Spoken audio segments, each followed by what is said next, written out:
നമ്മൾ ഇന്ന് കുറച്ച് ബീഫ് പാറ്റി ഉണ്ടാക്കാൻ പോവാ. അപ്പോൾ അത് ബർഗറിന് വേണ്ടിയിട്ടാണ് നമ്മളത് ഉപയോഗിക്കുന്നത്. അപ്പോൾ അതിന് വേണ്ടിയിട്ട് ഞാൻ കുറച്ച് ബ്രെഡും ബ്രെഡ് ക്രംസും ഒക്കെ എടുത്തിട്ട് പാലിൽ കുറച്ച് സോക്ക് ചെയ്ത് വെച്ചിട്ടുണ്ട്. കാരണം എന്താണെന്ന് വെച്ചാൽ ഇതിനകത്തേക്ക് നമ്മൾ ഇനി ആ മിൻസ്ഡ് ബീഫ് ഇടുമ്പോൾ അതൊന്ന് നന്നായിട്ട് ബൈൻഡ് ആവാൻ വേണ്ടിയിട്ടാണ് ഞാൻ ഈ ബ്രെഡ് ക്രംസ് എടുത്ത് വെച്ചിരിക്കുന്നത്. അപ്പോൾ നമുക്ക് ഇതിലേക്ക് ബീഫ് ആഡ് ചെയ്ത് കൊടുക്കാം. ഞാൻ കുറച്ച് ഗ്രൗണ്ട് ബീഫ് ഇവിടെ എടുത്തിരിക്കുന്നത്. അത് നമുക്ക് ഈ ബ്രെഡിൻ്റെ മിക്സിലേക്ക് ചേർത്ത് കൊടുക്കാം.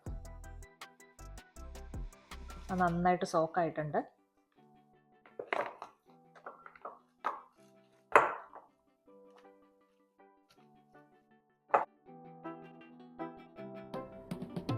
ഞാൻ ആദ്യം എടുത്ത പാത്രം കുറച്ച് ചെറുതായിരുന്നു, നമുക്കത് മിക്സ് ചെയ്യാൻ കുറച്ച് ബുദ്ധിമുട്ടാണ്. അതുകൊണ്ട് ഞാനത് വലിയൊരു പാത്രത്തിലേക്ക് മാറ്റി. ഇനി നമുക്ക് ഇതിലേക്ക് ആവശ്യമായിട്ടുള്ള സാധനങ്ങൾ ചേർത്ത് കൊടുക്കാം. അതിന് വേണ്ടിയിട്ട് ഞാനിവിടെ ഒരു വലുപ്പത്തിലുള്ള ഒരു സവാള അരിഞ്ഞ് നല്ല കുനുകുനാന്ന് അരിഞ്ഞ് ഇവിടെ എടുത്തിട്ടുണ്ട്. അത് ചേർത്ത് കൊടുക്കാം.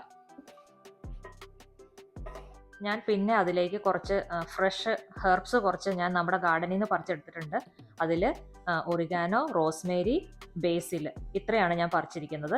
ഇതിപ്പോൾ ഫ്രഷ് ആയിട്ടില്ല എന്നുണ്ടെങ്കിൽ നമുക്ക് ഡ്രൈഡ് ഉപയോഗിക്കാം. അത് ചേർത്ത് കൊടുക്കാം.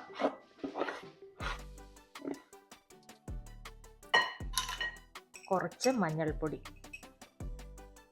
കുരുമുളക് പൊടി, ചില്ലി ഫ്ലേക്സ്, പിന്നെ കുറച്ച് ഗാർലിക് പൗഡർ, ആവശ്യത്തിന് ഉപ്പ്. ഇനി ഇതെല്ലാം കൂടെ നന്നായിട്ട് മിക്സ് ചെയ്തെടുക്കാം. ഇത് നമുക്ക് ഈ ഗ്രൗണ്ട് ബീഫിന് പകരം നമുക്ക് ചിക്കനും ഉപയോഗിക്കാം. ഇനിയിപ്പോൾ അതല്ലാന്നുണ്ടെങ്കിൽ നമ്മളിപ്പോൾ ചിക്കനൊക്കെ ഇങ്ങനത്തെ അരിഞ്ഞതല്ല അല്ലെങ്കിൽ ഗ്രൗണ്ട് അല്ല മേടിക്കണമെന്നുണ്ടെങ്കിൽ നമുക്ക് ചിക്കൻ നന്നായിട്ട് പൊടിയായിട്ട് അരിഞ്ഞെടുത്തിട്ട് ചെയ്താലും മതി കേട്ടോ. ഞാനിവിടെ ബീഫ് നന്നായിട്ട് മിക്സ് ചെയ്ത് വെച്ചിട്ടുണ്ട്. ഇനി നമുക്കത് പാറ്റിയാക്കാം. കുറച്ച് നമുക്ക് ബോൾസ് ആക്കിയും മാറ്റി വയ്ക്കാം. അപ്പോൾ ഞാൻ ഇങ്ങനെ ഇത് പാറ്റീസ് ആക്കി വെച്ചിരിക്കണേ. പിന്നെ ഇതുപോലെ ബോൾസ് ആക്കി വെച്ച് കഴിഞ്ഞാൽ നമുക്കത് മീറ്റ് ബോൾസ് ഒക്കെ ഉണ്ടാക്കാൻ എടുക്കാം. അപ്പോൾ നമുക്ക് ഇതെന്താ വെച്ചാൽ കൂടുതൽ വരുന്നത് നമുക്ക് ഫ്രീസ് ചെയ്യുകയും ചെയ്യാം. അപ്പോൾ അത് പിന്നീട് നമുക്ക് എളുപ്പത്തിൽ ഉപയോഗിക്കാമല്ലോ. നമ്മുടെ പാറ്റീസ് ഞാൻ കുക്ക് ചെയ്യാൻ വെച്ചു. അപ്പോൾ ഇത് വെക്കുമ്പോൾ വളരെ കുറച്ച് ഓയിലേ അതിൽ ഒഴിക്കാവുള്ളൂ. കാരണം അല്ലെങ്കിൽ ഈ ബീഫ് ആയതുകൊണ്ട് തന്നെ ഇതിന് ഒരുപാട് ഫാറ്റ് വരും. സോ അത് അടി പിടിക്കാതിരിക്കാൻ വേണ്ടി മാത്രം വളരെ ലൈറ്റായിട്ട് ഗ്രീസ് ചെയ്താൽ മതി. ഇനി നമുക്കത് അടച്ചു വയ്ക്കാം.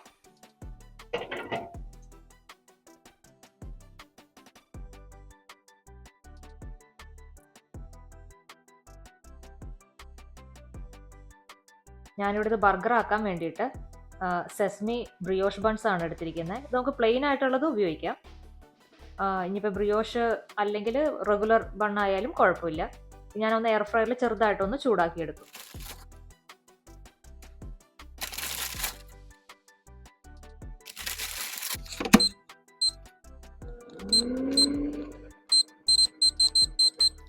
നമുക്ക് കുറച്ച് ചീസും കൂടെ ഇതിനകത്തേക്ക് മെൽറ്റാക്കി എടുക്കാം.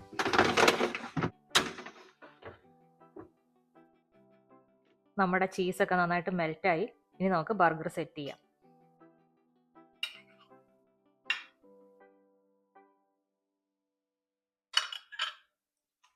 അതിലേക്ക് ഒരു ലെറ്റസ് വയ്ക്കാം.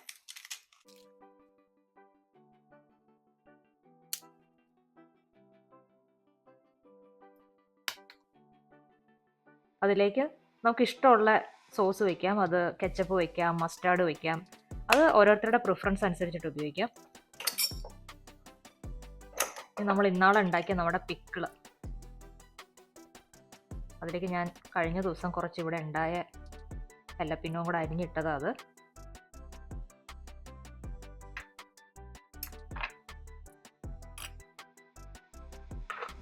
അതിലേക്കൊരു 1-2 സ്ലൈസ് ടൊമാറ്റോ.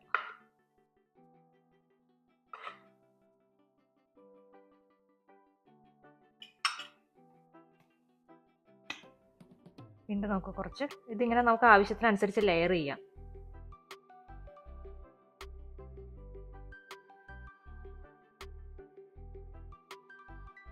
നമ്മുടെ ബർഗർ ഇവിടെ റെഡി ആയിട്ടുണ്ട്.